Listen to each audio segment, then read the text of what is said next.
Hi, welcome to NDE TV. I'm Peggy Robinson. Today's guest is Randall Smith, and Randall is going to tell us about his near-death experience. Hi, Randall. Hi, you Peggy?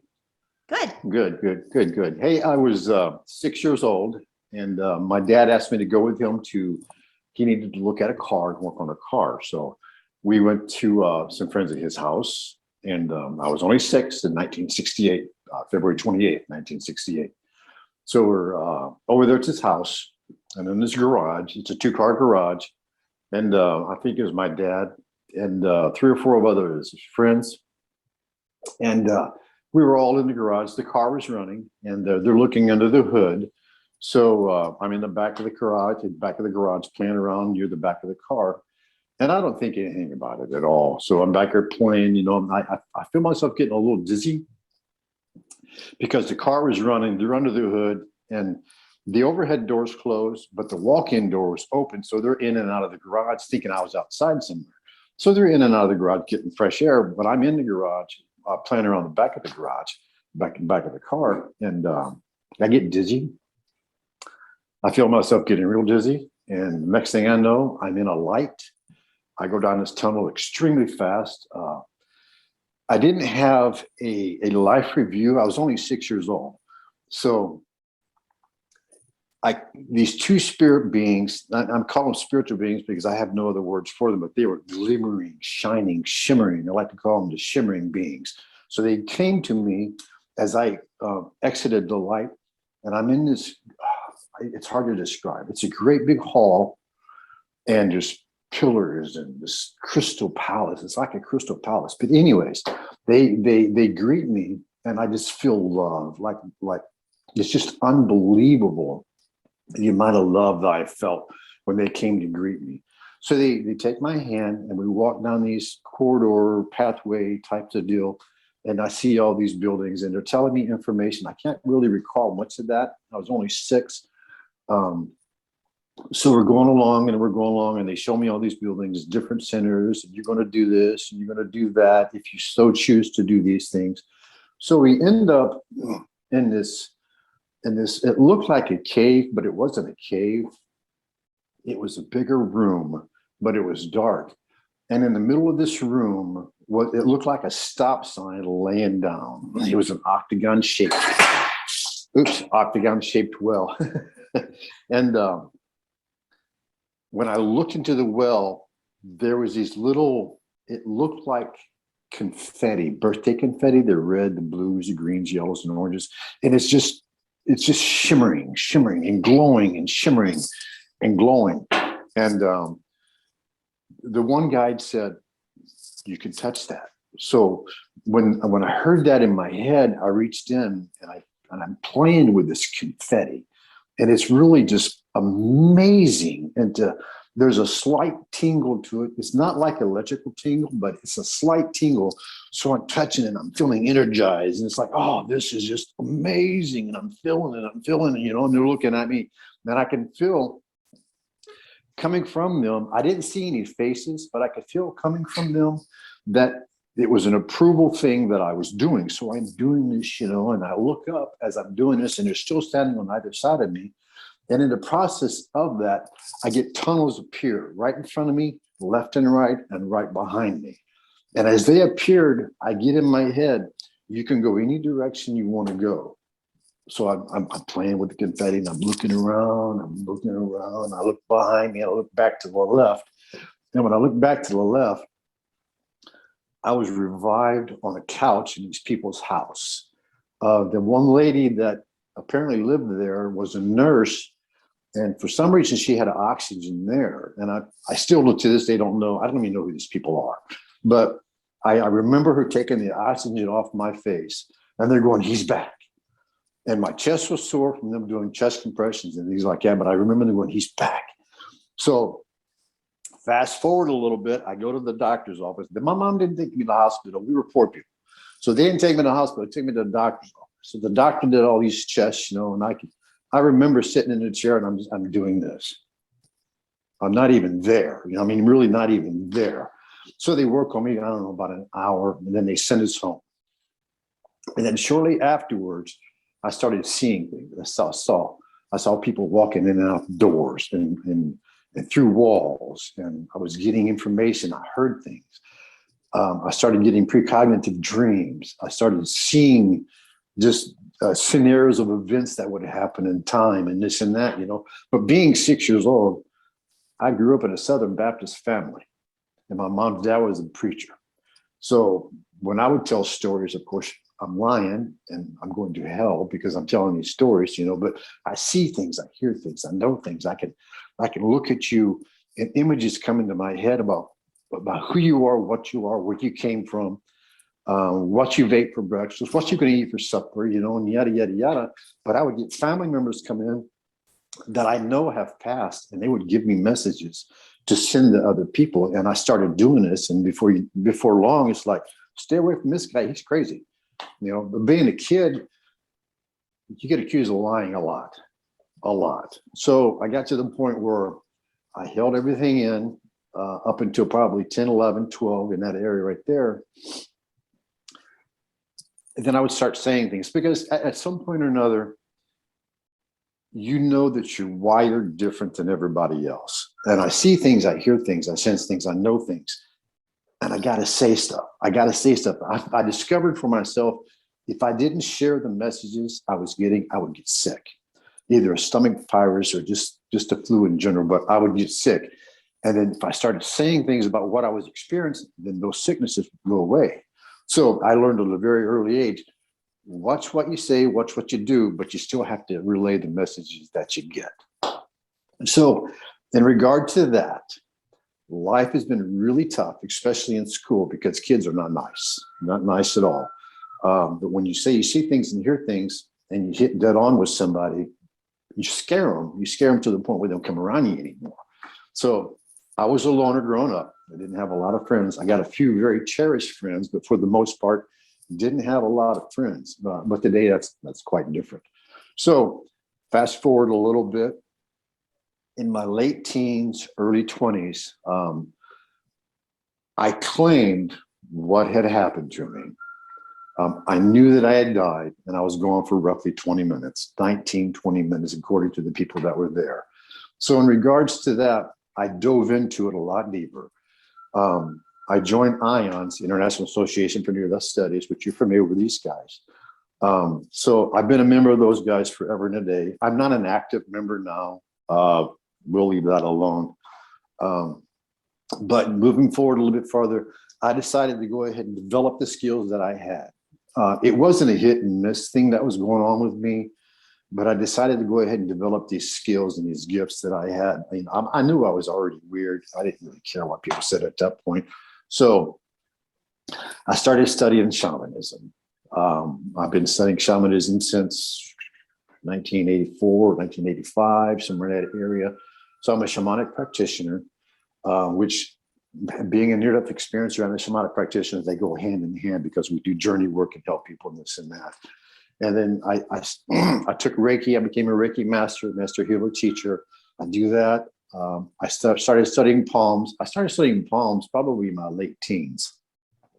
So I read palms and things like that. The fate is in your hand. And there's marks in a person's hand that I can look at almost immediately and tell you what's going on with you or who else or whatever. But anyways, so I started doing all of these things. And if it wasn't for my near-death experience, being gone for 20 minutes, I wouldn't be doing what I'm doing today. So I know that everything happens and happens for a reason. There are things going on our planet that folks like us are needed to help with the transition of what's going on and things of that sort. But my near-death experience taught me a lot. I'm not afraid of death. I don't want to die, but I'm not afraid to go. We're all connected. We all breathe the same air. We all drink the same water, not physically, but we all drink the same water. We breathe the same air. So there's a lot of similarities, and we are one. We are one with, and we are source. In the Bible, it says we are created in the likeness and the image of God. And what does that mean?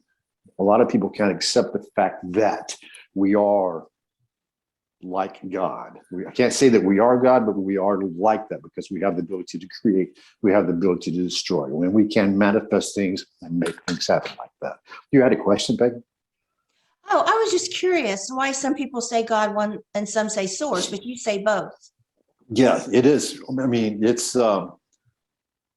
I don't believe that there's one God. I believe there's many gods. I believe there's a creationary God, yes, but I believe there's more gods. It's like owning a business. You have the owner, then you got the supervisors, then you got the managers, and this and that. So that to me would describe the echelon of the spiritual world, the Godhead, and things like that.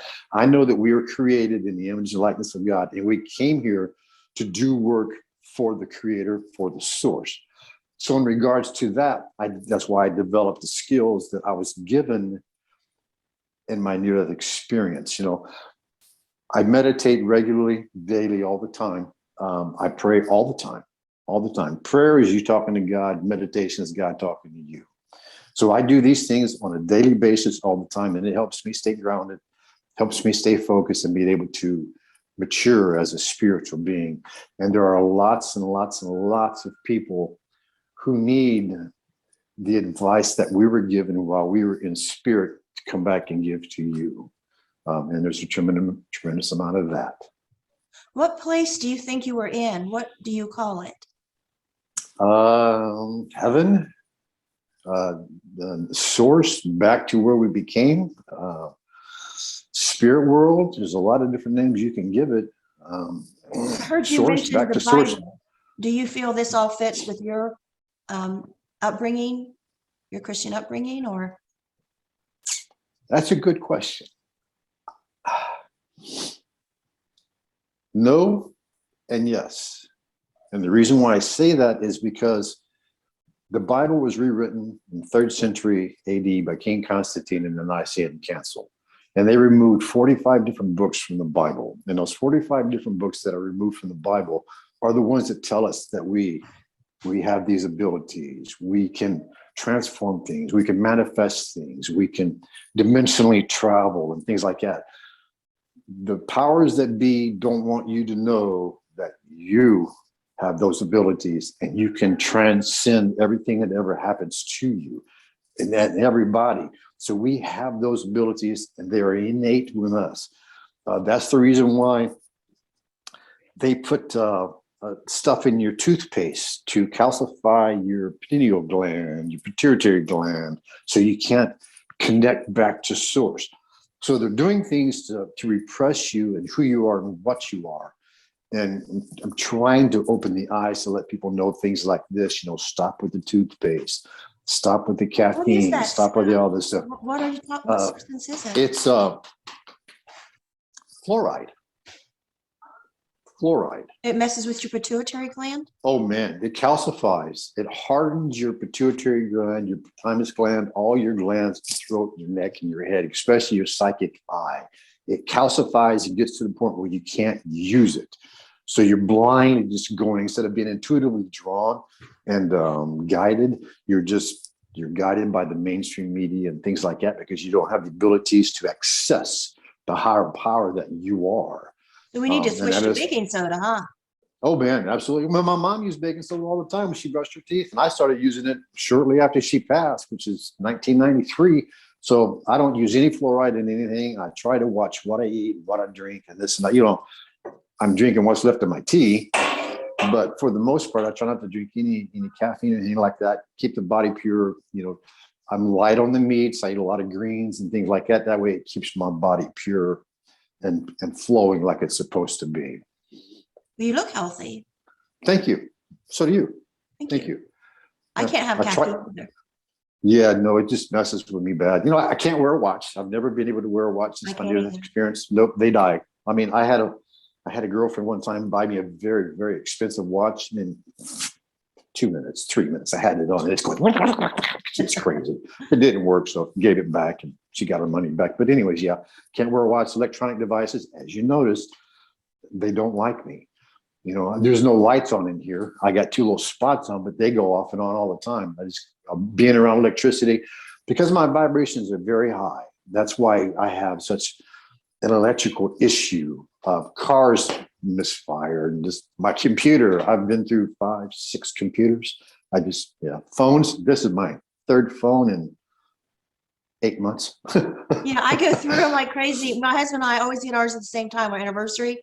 And he keeps the same one until the next time we're, ready to get new phones. And I go through several.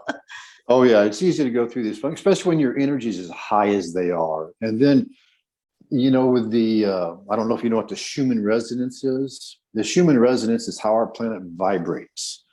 And the average vibration is 6.8 beats to 7.8 beats per second. That's what the Schumann Resonance in our planet vibrates at. It's the same thing with us. We are vibrational beings. So we vibrate between 6 and 8 beats per second. And that's the same way you can beat a drum and then journey with that drum and take you to a different dimension. That's how you do shamanic healing work. But anyways, the Schumann Resonance it monitors the vibration of our planet. Yesterday, it was 49. The day before that was 55. Now, keep in mind, it's only supposed to be 6.8 beats per second. It's at 55, 60, 70. A month ago, it was 1200.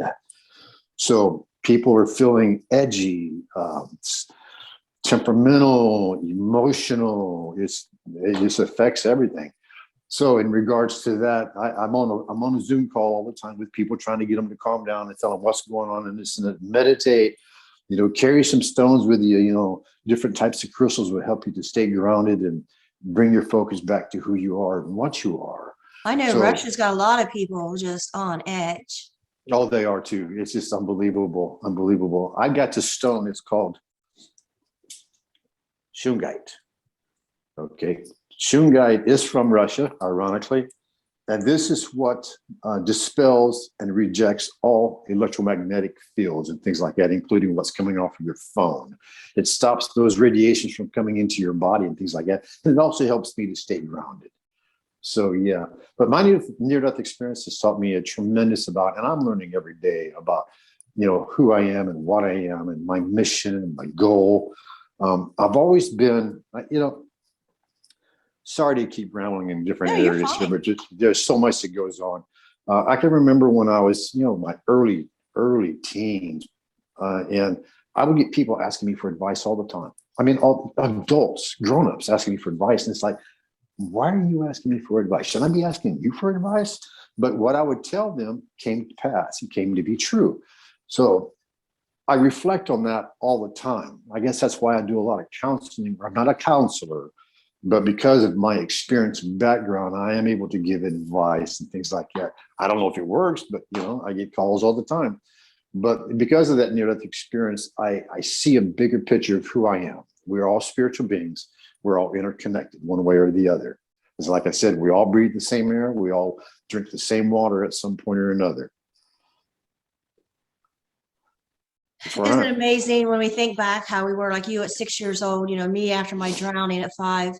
Wouldn't it be nice if we had a mentor like we are today, 2 children that's had these experiences, so they don't have to go through their whole life being called they're a liar or having to keep it quiet, that they could experiment and embrace what skills they have after these experiences. Exactly. And my daughter hasn't had one, and hopefully she'll never have one, but she's very, very gifted. She's 10. She was born 11/11/11 at 6:15 in the morning, and I personally delivered her. My hands were the first ones to touch her. So she is very gifted. It's just unbelievable things that we'll sit at the kitchen table and talk, and she'll tell you things of the past. She can tell you what's going on in the future, and she's dead on. It's just unbelievable. And I had to die to get this information, but it is what it is. So I don't ever regret what had happened to me.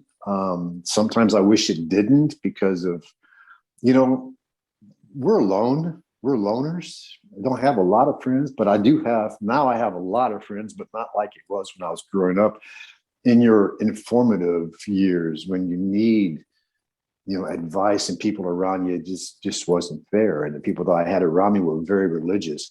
Religion has its place. And I believe that everybody needs that foundation to be a good human being.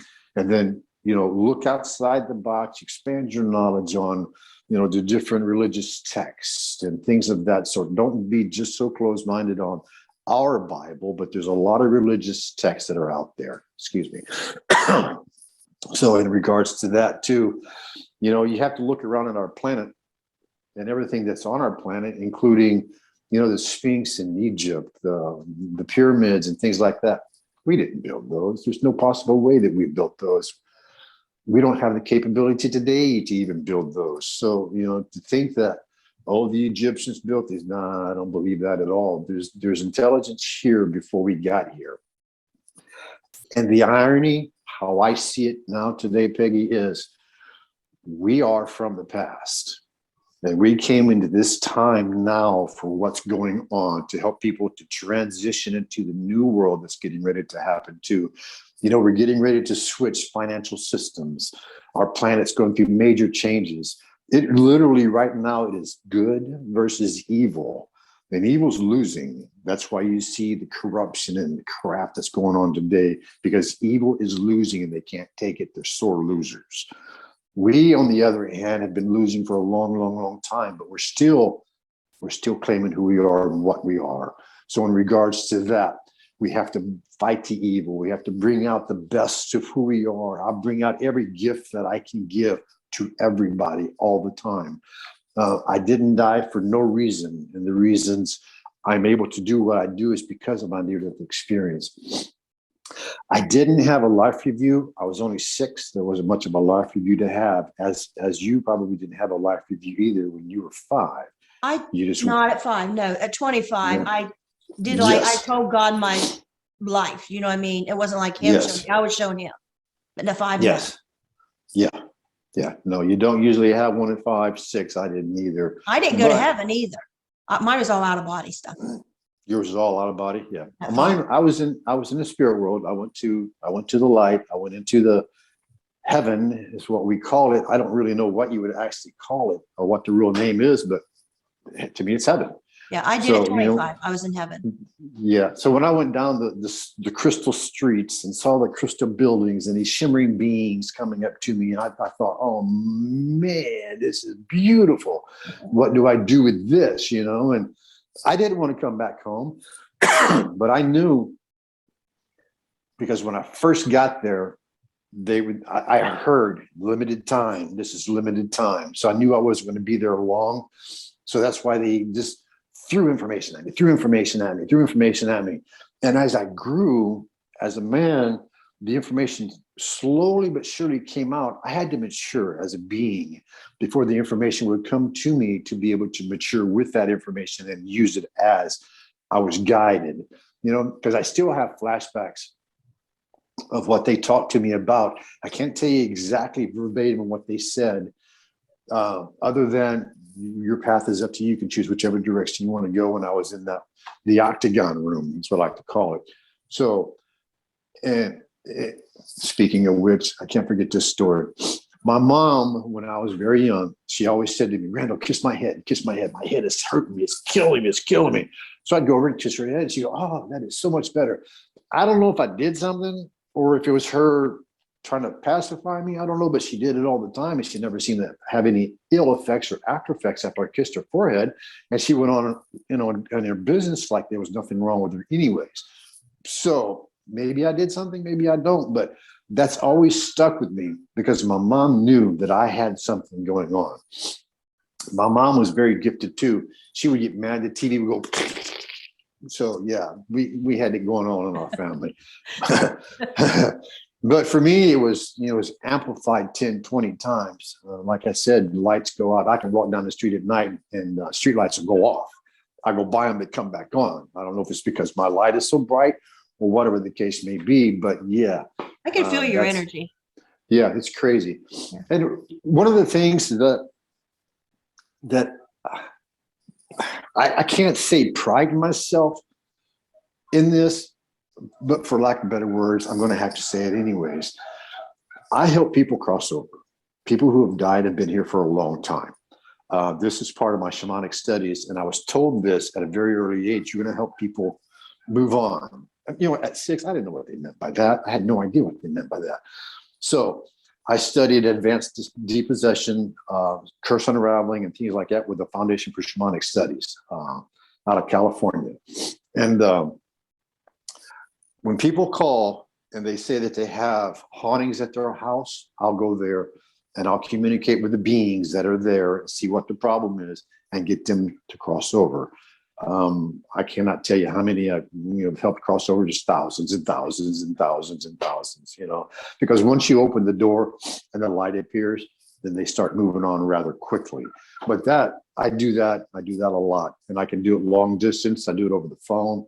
If people talk and they've got an attachment, I can feel an attachment. An attachment is a spirit who hasn't crossed over, but is still stuck in the blue-gray world, as Daniel Brinkley would say, the blue-gray world. And they'll talk to me and I'll communicate with them. Do you know that you have died? And a lot of times like, no. So, I'll ask them what they got on, what time period it is, if they know what time it is, and we can communicate in that fashion. And usually when they realize that they have passed, the light will appear and they'll have, a mom or dad, a brother or sister, or some kind of sibling or grandparent or loved ones will come in and help them to cross over. So in doing this, it just feeds my soul. It feeds my soul. And I know, and I've explained this to all the people who have the haunted stuff going on. How would you like it if your kid had been gone 20, 30 years and they're there, but you can't get them? That's the same thing applies to people who have died 20, 30, 40, 50 years ago. They're still stuck in this dimension. They know that they got to go on, but they can't go on. So I'll open the light and ask for family, friends, and loved ones, those who are trapped here, to come forth and assist and help with the healing. And when I say that, I get this shimmering, like when I put my hands in the confetti, I get this shimmering. The room fills, yeah. And then I get a glimpse of a light in the corner, and I get the impressions of all these people around. And as soon as I get this, you can see the spirit going, pew, pew, pew, and then they're gone. And then I get it calm on the room. And it's like, yeah, thank you so much for giving me the ability to do this. I love what I do. And if it wasn't for my near-death experience, I wouldn't be able to do this today. I've helped more people cross over. When I say me, I'm a hollow bone. I'm the hollow bone medium. Spirit works through me. I don't claim any of it. It works through me. We help you. You go to the light. We're good. Thank you so much for helping. That's where I'm at with all of this. And I love what I do. And like I said, if it wasn't for my near-death experience, I wouldn't have the ability to do this. There are training things that they will teach you how to do psychopomp work, but to do it effectively, efficiently, with all the compassion and love that you can muster up, my near-death experience opened that door for me. And when I go to a hospital, a nursing home, I walk in and they're lined down the hallways and these corridors, and everybody's just peek their head around, and this and that. It's like, how can I help? Can we go home? Oh, you certainly can't go home. Give me just a minute here to prepare, and we'll get the situation going. We'll get the room situated, and there you go. You can go home. Absolutely, I help you all day long. So that's what I love to do, Peggy. There's nothing that fulfills my purpose other than my daughter as to what I'm doing. Isn't it nice to finally get to the age where you can embrace who you are and not have to hide it or feel bad about it or overcome it? Oh, absolutely. Well, I was a professional musician for a long time. I retired in 2003. I've played with a lot of people. Biggest crowd was 400,000 people. Smallest crowd, of course, was the band. But you go in these places and you sit up and you're getting ready to play. I play drums, guitar, piano, saxophone, harmonic, and bass, but my main instrument is the drums. So, and I haven't played them since 2003. Do I miss it? Yeah, but no, I don't miss the crap that went along with it. But you would walk into place and I would get spirits coming to me all the time. And I'm sitting behind my drum kit and I'm chatting with this spirit that has been in this building forever and a day. And I'm getting him to cross over. The band's going, come on, man. So talking easy, get them to cross over. So yeah, it's all fun. I like messing with people too, but yeah, it's fun. I enjoy this. I thoroughly enjoy what I do. Yeah, it's called Psychopomp. Psychopomp. It is. Yeah, PSYCHOPOMP. Psychopomp. That's the ability to help people cross over. Huh. Is that like something people can train to do, or? Yes, you can train to do that. Yeah, you can train to do that. But training to do it is good. I recommend everybody know how to do this. But the big thing is being able to communicate. You have to establish a communication with whomever you're trying to cross over. You can't just walk into a room and go to the light. No, that ain't going to happen. No, so you got to learn to, when you hear something, you got to go with it. Don't think that you're so good that you can make this stuff up, because you can't. So when you hear it, you got to respond to it and talk. The same thing when I do healing sessions on people. I can tell if you have an attachment on you or not by the way you act and by the way that I feel when I'm near you. So helping people cross over is my goal, and that's what I love to do. And see, and that's what you do. And do you consider yourself a Christian? Yes. See, you do. I thought so. I grew up in a Christian family. Like I said, I didn't get along. Okay, a friend of mine, I'll get back to that little statement in a second. A friend of mine told me, who's a medium also, I love him to death. He's a very gifted guy.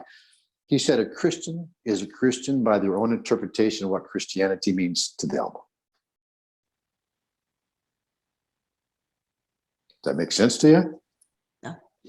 Okay, a Christian is a Christian by their own interpretation of what Christianity means to them. Yeah, I heard you, but it doesn't seem to me like there's something else to it than that. Yeah, sit on it for a little bit and think about it. It'll come to you in your dream as to what did he say? Yeah, so I'm a Christian. I grew up in a Southern Baptist family. Like I said, my mom's dad with a Southern Baptist minister, and everybody's going to hell. Well, everybody's going to hell. But anyways, I played contemporary Christian music in a rock band for about 3 years too. So, and I witnessed to people when we'd take breaks, I would go out and witness to people and this and that. It didn't feel right though, Peggy. It just didn't feel right, because I'm witnessing to you out of something that I read, not something that I experienced. No, not saying the Bible's not real. There's a lot of it that isn't, but there's more that is real than not. Oh, look at the little kitty. So in regards to that, I would start giving my message that correlated with the message of the Bible. And then more people began coming to Christianity because of how I related about my experience dying at 6 and what has happened to me since, and what I'm doing with those abilities that happened to me. I'm being truthful, and it's all true. And because of that, now there's a lot more people that have come to Christianity because of what I had witnessed to them about. That's why I asked you that. I didn't mean to be whatever, but no, you're good. A lot of people will hear you and turn this off and say, that's not Christian, and stop listening. And it's not true. Them doing that is not true. It's not accurate. No, it's not true. No, it is not. Not in the slightest bit. No. All religions have truth in them, regardless of what religion it is. It all has truth in it. I just have a problem with some religions that want to, behead you or kill you because of your disbelief or whatever the case may be. I don't want to get too much of a religious conversation, but there are some downsides to it. There's a lot of good positive sides. I would rather see you go to a Christian school as opposed to going to a public school, because there are some facts there that will help you grow as a mature being, as opposed to somebody who watches Lady Gag Me and all this stuff. And also, I think it's going to keep you out of jail. Well, it'll learn not to lie, steal, and hurt people. Yes, like I said, everybody needs a good foundation of religion, and religion is good. I mean, just take from it what works for you, and keep the rest of it in the back library, because you'll eventually come to it at some point or another. I quote scripture often, we are created in the likeness and image of God. What does that mean to you? What does it really mean to you? We are created in the likeness and image of God, but you can't call yourself a God. Why not? Why not? Why not? I mean, we don't have the ability to levitate yet. We can create, we can destroy. We have the makings of, but we don't have that divinity. The big difference is we don't have that divinity. Although we are connected to source and we have, filters of that, we still don't have that.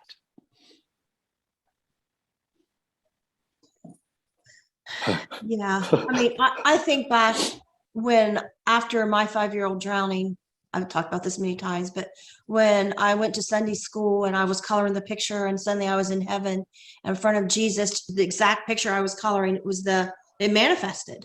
And there was Jesus sitting on the rock and the 2 children beside him and the one sitting on his lap, just like in the picture. It just manifested. It was real. And a voice said to me, as I'm wanting my turn to sit on Jesus' lap, a voice said to me, Jesus loves children of every color. Never forget that. And as I hear you talking, I'm thinking of that in a new way. I used to always think of it as skin color. And recently on a podcast, I said, we're all like this big box of Crayola crayons. We're all different shades, in our spirituality and our personalities. We're all these shades. Like, I'm yellow. Oh, look, you're purple. Oh, look, he's green. Aren't these all beautiful? They all don't have to be the same shade of red. We don't. And if people keep wanting us to all fit in the same box, think alike on everything, and it causes so much fighting. And as you're talking, it just dawned on me, Jesus loves children of every color. It is our soul, not just our skin, but our souls. Like, you do palm reading and you're a Christian. You say source and you say God and you're a Christian. Where some people may say, oh, he said source. He's one of them new age people. He's atheist. And they just assume. And it's a lie. It's not true. And if you're a Christian, you want the truth. I mean, Jesus is the truth. That is our goal, is always to find the truth and to find love and to find friendship. And that's just my little rant. It's just something that's been, pressing on my heart. Well, Christianity has been around for 2,000 years, 2,020 years, 2,022 years. Spirituality, our spirit, who we are, has been around infinitely. So in regards to that, you have to pay attention to your intuitions. There are other things in our life that will give us guidance. For instance, the palms. Your fate is in your hand. God gave these to you. And if you knew how to actually read that, or read a person's aura, we all have an aura. You have orange and yellow around yours. You're in your head a lot. Yeah, you like to create. You haven't really drawn a lot. You haven't really wrote a lot, more than you need to, correct? So you're in your head a lot. Do you have stomach issues sometimes? I had a lot of stomach issues when I was a child. It made me think when you were talking about that. And they end up calling it a nervous stomach, because I couldn't be in the car sometimes a minute and I'd be vomiting already from car sickness. My mom would be like, my God, you just got in the car, and then it went away. And then it reappeared after I had my kids, and I started getting stressed out from my in-laws, my brothers, sister-in-laws, and all those. And I was vomiting and passing out. I got to be 2-3 times a week. It was bad. And I was like you, I was holding everything in. Absolutely. Absolutely. Now, when you started feeding your soul, did those things go away? Yeah. Now, you haven't had any stomach issues. Start letting it out.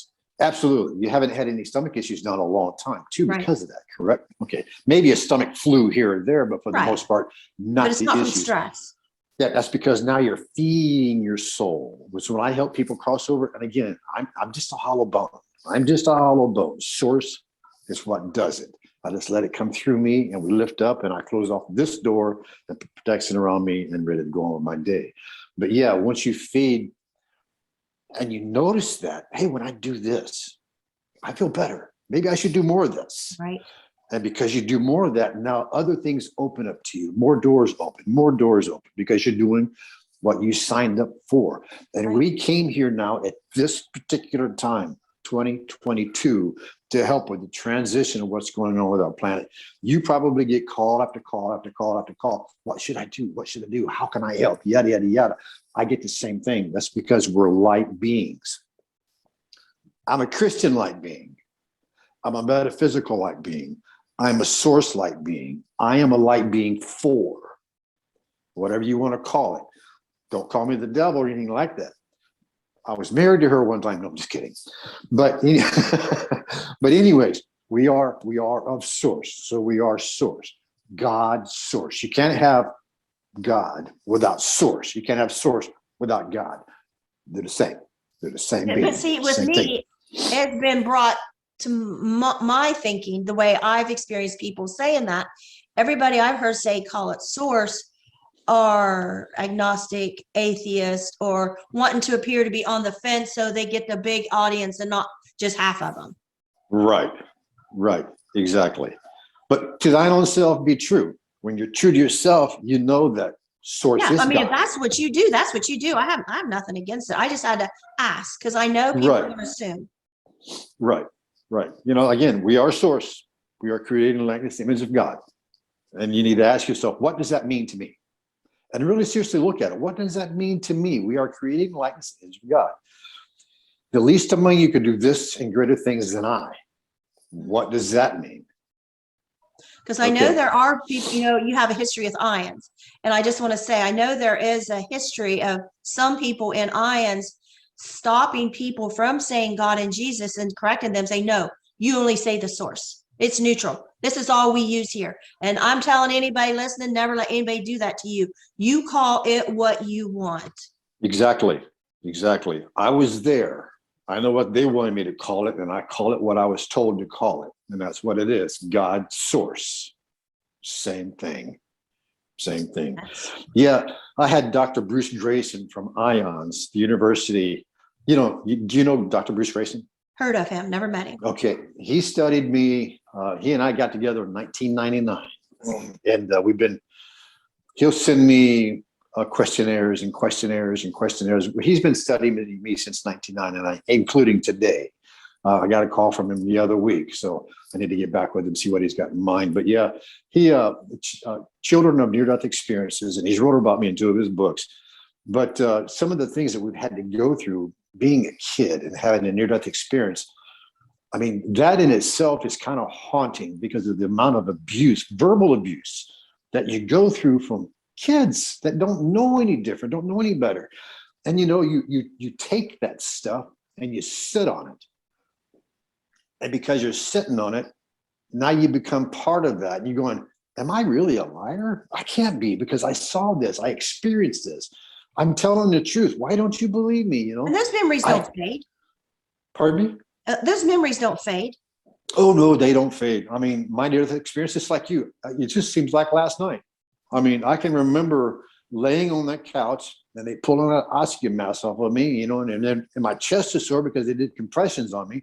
It's like, that was last night? No, man, that was 1968, although this is 2022. I can remember better than last night. Okay, yeah. I can tell you what I watched on TV last night. I know. It affects you, and it won't ever go away. It will never go away. I mean, that was when you take your car and you get it attuned, that's what spirit does to you. They tune you right then and there, and then it never go away. I hope you send this video to Dr. Bruce Grayson when it's ready. It'll be ready tonight. And maybe he'll listen to it, and maybe, he has some influence with ions, because somebody needs to stop this. Stop telling people they can't be Christian, or they can't say God, they can't say Jesus, they can't say, this needs to stop. I agree. Everybody, I agree. Like I said, Jesus loves children of every color. Let everybody be who they are. If they're atheists, then you be atheist. If you're Christian, then you be Christian. And everybody just needs to accept everybody where they are, because I only have my judgment day to answer for. I don't have anybody else's. They're on their own. I know what's going to happen to them. They know what's going to happen to me. We're not good judges of ourselves or others. So we all need to just stop judging and thinking we have the answers. Yeah, right. I wanted to say something too. When you said judgment day, like I said, I didn't really have a life review, but what I was told was you are your worst enemy. You judge yourself more harshly than anybody would ever judge you. We don't judge you. We only show you experiences that you had. And now you can correct what you did and what you didn't do. We don't judge you. We bring you here and give you all the love that we can. And that's important. That. Yes. We all need to be our own best friend. We absolutely our best supporter. Yeah, I mean, there's enough people talking bad about us We don't need to talk about us. That's exactly. Have you seen the book Masaru Emoto, Hidden Messages in Water? Wow, I'll pick that up at some point or another. I've seen the pictures of like when people pray or say kind words, how the water makes these beautiful, and it's all about manifestation, isn't it? Absolutely. Manifest. Absolutely. And also, when you have negative talk, you see what the pictures look like when it's been cussed out or shown ugly and this and that. If you tell yourself that, now we're 90%, 80 to 90% water. So if you tell yourself this all the time, what's happening to your cells in your body? You're killing yourself by your language, literally killing yourself by your language. So, I mean, I learned that a long time ago. Don't talk bad about yourself. You know, if you're going to say something, say good, but don't brag to people. If you're going to brag to yourself. I have a picture from years ago. My husband was working in Colorado that he brought home to me to show me. They printed out and gave it to guys because it was just a picture of a weld, which they do all the time. But in this one picture, there was faces of demons of all kinds in this picture. And it's so weird because I showed some people, they say, I don't see anything, and just look away. And I'm like, you don't see, and the other people say, oh my gosh, look at this. And we all see it the same way. And I think, you know, some people are just like, I'm not going to look at that. You know, I don't want to see it. But, you know, who knows why that happened? Who knows what's like in the air, in the cells, in the atmosphere, what we're bringing in to a place. Yeah, exactly. And being on the higher vibration beings that we are, we see that stuff clearer than most people do, and hear things clearer and see things, you know. Yeah, absolutely. I believe that 100%. It's amazing. It's amazing. So yeah, I don't have any. Yeah, life is definitely interesting, and I don't have any regrets about where I've been and what's happened and done and this and that. You know, I wouldn't be who I am today if I regretted any of my life, any of it. You know, any of it. Oh, I'm glad. I got regrets. I got a lot of regrets. Well, there's things that I would like to have changed, but then again, if I was to change some of those things, I would probably not be who I am today. Things I'd like to do different, but if I did them different, then I still might not be who I am today, you know, and where I'm at today. Financially, I'd like to have done some different things. Of course, we all would. But, you know, for the most part, yeah, no. Been married 3 times. I wouldn't change that for anything either. You know, taught me about relationships. It taught me about love, unconditional love. You know, animal communication with me is absolutely astounding. You know, did I tell you the story about learning how to talk to animals? No. You can believe what you want to, Peggy. I've already believed you because I have telepathic with my animals. Okay, so my husband don't, but I do. Good. I mean, not good that he doesn't, but good that you do. Okay, so I was out edging my driveway with an electric edger, and the edger's loud. So it's, you know, I'm edging the driveway, and I hear a voice, "Hey, you there!" So I don't have that. So I stopped and looked around. I don't see anything. Okay, I don't see anything. So get to one side of it, I hear, "Hey, you there!" So oops. So I say, "Okay, cool." Look around. There's nobody. I mean, it's 8 o'clock in the morning. You'd think somebody be on the porch yelling at me. So continue on and get down to the sidewalk. "Hey, you there!" At this time, kind of mad. So I drop the edger and I look around. I'm going, who in being is calling me? And I don't see anybody. And I get ready to pick up a, hey, you there. So I'm like, okay, I heard it. Where are you? So I hear, "Hey, you there." I don't see anything. So I, "Hey, you there." And I see a tree about that big around in the middle of my yard. I'm going, I talk to trees, but I have never had one talk back to me yet. So I'm going, what? I say, "Hey, you there." Oh, there's a goldfinch about that tall in the top of the tree. Hang on a second. I think I'm losing you. You're okay. You're back. Okay. So there's a little goldfinch, and he goes, "Hey, you there." So I go, "Hey, you there." He goes, "Hey, you there." I'm going, "Hey, you there." So it's like, okay. I may have smoked a little pot when I was younger, but come on, I'm not tripping now. So I'm thinking to myself, oh my God, I've lost my mind. So we chat for a second, you know, and the bird flies off. So I continue edging the grass. I'm going, am I okay? Am I okay? Am I okay? No, I'm not okay. I'm talking to a bird. No, I'm not okay. So I'm done. I go in the house and tell the girlfriend at the time what had happened. She goes, yeah, you're crazy. No, I don't So believe that. you in the weren't slightest talking to bit. the tree, you were talking to a bird? Is that what you're I was saying? talking to the bird, a goldfinch, a little goldfinch. Okay. So I get done. An hour later, I go to my shop. So I go out. I got this little dog. So I let her out the back of my shop. And I'm sitting there and I feed the birds every day. I got a bunch of birds out there and I hear, hey, buddy. I'm going, oh, no. So I look up. There's that little goldfinch on top of a wire. He's going, hey, buddy. Hey, buddy. I'm going, so now we're friends. You mess with me so bad. Now we're friends. I don't know what to do with this information. So from that day forward, goldfinches, birds in general, when I see one, I can hear what it's thinking and what it's saying. One day I was over at the other shop that I had, and there was a bunch of birds on the front window, just pecking the window, pecking the window, pecking the window. And I heard, your dog's loose. What do you mean my dog's loose? So I'm going, hey, I'll be right back, okay? So I go out that door, 3 buildings down, we're in a big plaza. 3 buildings down, I open my front door. My back door is open. My dog is outside in the back, sitting with the birds. So I'm going, thank you so much. This is messed up. What am I going to do with this? So, yeah. So now birds help me. Animals in general help me do healings and readings on people. When a bird or an animal comes to you on a regular basis, there's meaning behind that. So it is called augury. I'm an augur. I communicate with animals. So We there's a had a little story for cardinal you. that kept following me in our house. My husband's one that started noticing that bird is following you.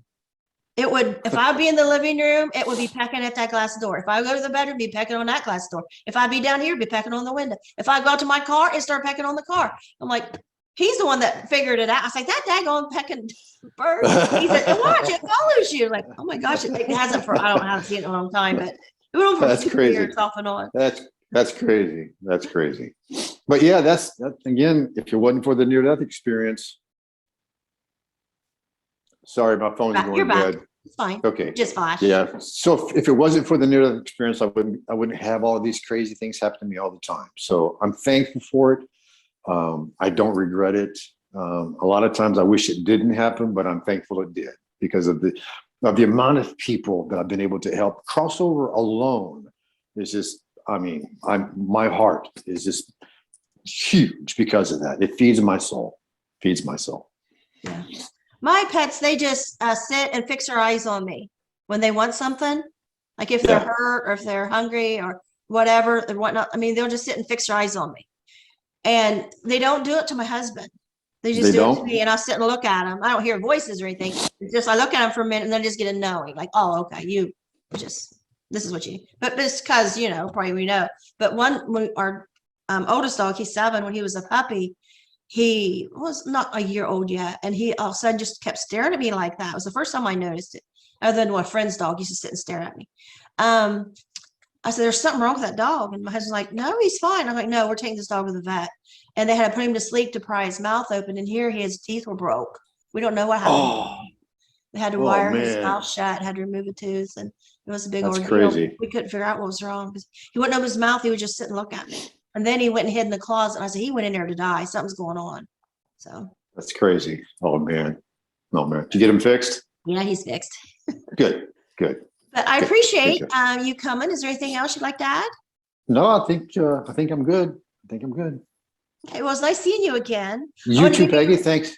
I'm having people I had on the very beginning a year ago when I started because I didn't know what I was doing. I was interrupting people and it was just bad. And I just want to give you a chance to just tell your story uninterrupted. And I know you've had more time to process and get better at telling your story probably too, as we all do with time. Yes. Yeah. I've told it for a long time.